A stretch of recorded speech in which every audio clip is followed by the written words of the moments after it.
Okay, so let's talk really fast about setting up a new composition in a new workspace in After Effects, because there's some technical stuff that I want to make sure that we hone in on ahead of time. So everybody understands what a composition is, right? Composition is just like, think of it as a project almost.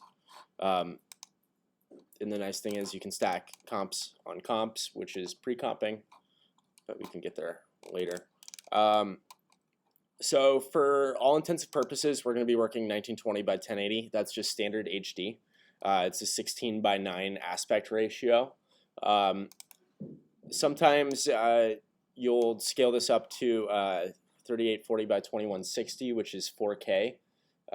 Which is twice the size, but also maintains the 16:9 aspect ratio. But we don't need to do that. It's a little too much. Pixel aspect ratio, we want to be using square pixels.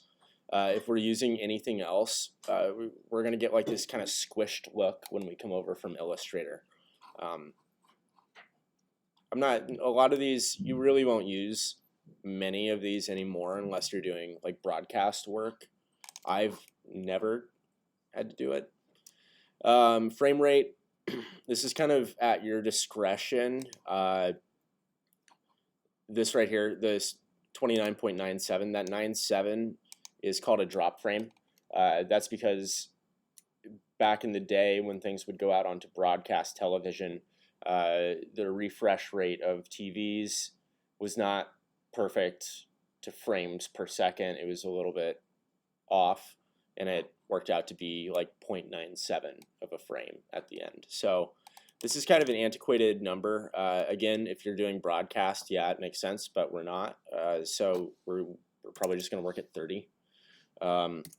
Most movies, like Hollywood movies, will be 24. So sometimes, like, if you're going for something that you want to be hyper realistic, you'll probably want to work at 24. But if we work at 30, it gives us just more frames in a second, which means we can put more keyframes in, which means we can have more detail in action, I guess, and more control. So I like 30 personally. Resolution, leave it at full. Duration, you want to kind of tone this down to whatever you think we're going to be working in. 30 seconds is fine. I'd probably start with 10 seconds to 15 seconds. Otherwise, your timeline is going to be huge and you're going to be lost. And then background color, I would switch this to like a light green or something.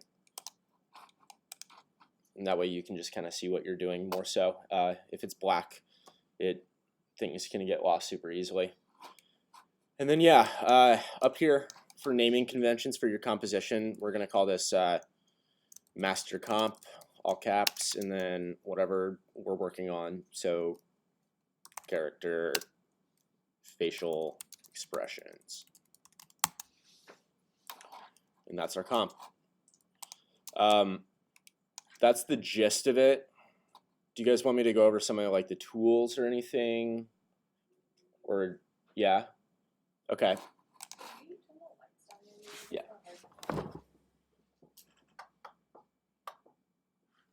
Better? Okay. Okay, so this is our default work area, right?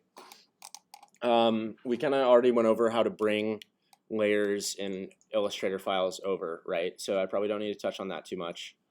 Outside of that, we have our main toolbar up here. The big thing that you'll be using is probably this pen tool and then the shape tool. Everything else is going to be mostly done down in our timeline, right? So pen tool works just like, you know, Illustrator. And then we just made a shape layer, which has all these, we can twirl in and refine all these aspects of the shape layer. And then we also have this little stopwatch, which hopefully by now you figured out you can click the stopwatch, which means you want to actively keyframe that object, right? And then it drops a key frame in, and then we can add more keyframes. That's the gist of that. There's some other crazier stuff that we're probably not going to use, like the camera. We don't need. You'll probably, you might need the text or the type tool. I don't really use any of these other things that much unless I'm like rotoscoping. This toolbar is really nice. This down at the bottom of our preview window. You don't really need to touch many of these, but sometimes what will happen is like you'll lose track of an object, and if that does happen, just make sure this toggle mask and shape path visibility is checked. I don't know why. I think there's like a hotkey or something that I bump a lot, and I just always find myself finding it turned off. This guy right here, this is kind of nice. You can turn on title action safe. So if this, again, were for broadcast or just in general, rule of thumb, you don't want to put any text outside of this second to bottom line. And then anything out here is susceptible to be like cut off by different televisions. So you just want to kind of keep the focus in here. It's also nice because it has like this grid kind of system. And then there's also a proportion grid that you can check on too. If you want to go to a specific time, you can by entering it there. This is really nice for like retiming comps and stuff, but take snapshot. Huh. I've never used that. If you wanted to switch like the color channel, which you don't really need to do. This is a big one for you guys. If you're trying to like RAM preview, which is hitting space on the keyboard to get like just a preview of what it looks like, and your computer is bogging down and taking a really long time, what you can do is you can drop down the resolution of your preview window to something like quarter, and it won't look as pretty in our preview window, but it'll RAM preview faster, and when you render it, it'll still render at high quality.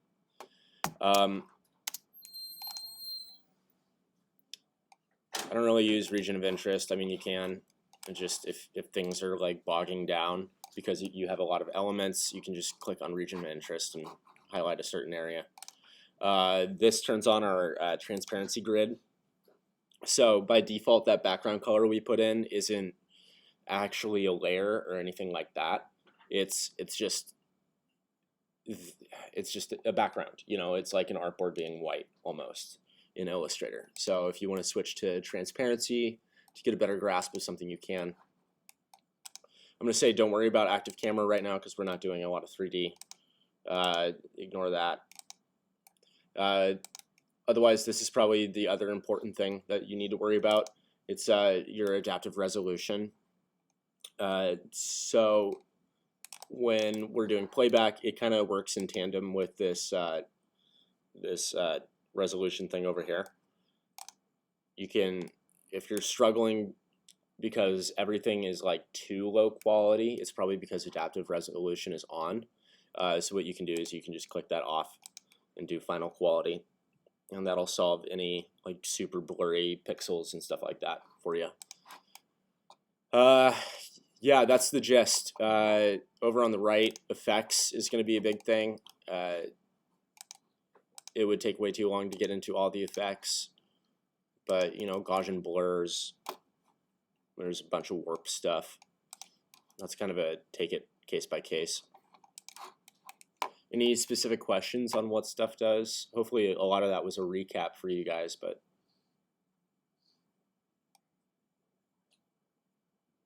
nada?